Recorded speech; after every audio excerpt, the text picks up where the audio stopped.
Orange. Rinja. Orange.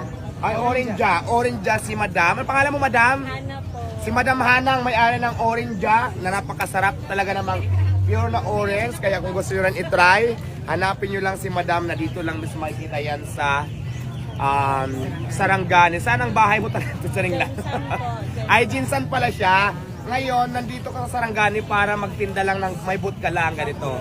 So, ang location pala talaga ni Madam, ang may-ari ng Orinja ay from Jinsan. Kaya lang siya nandito kasi may festival nga dito ngayon ng Munato Festival. Meron sila dito parang mga booth ng lahat ng nagtitinda. Kaya nandito si Madam. Mga vendors.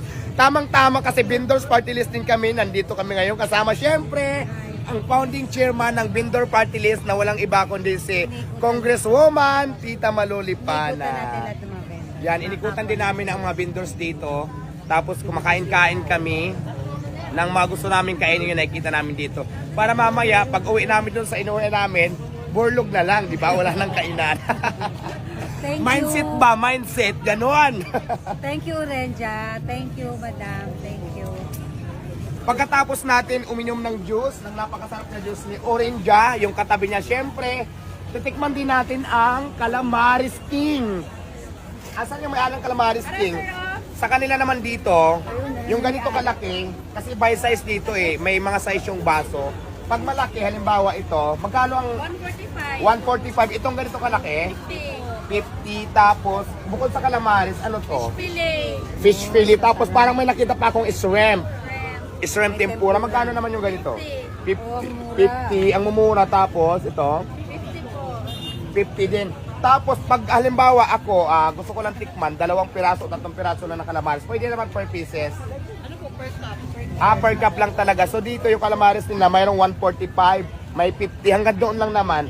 Yung 145 nila, yun na yung pinakamalaki talaga na cup. Ito siguro for sure, mas maliit dito, mas mura din to. 100, 145, saka 50 pesos lang. At syempre, hindi rin natin palagpasin. Titikman din yan syempre ni Tita Malolipana. Ayan. Masarap, di ba?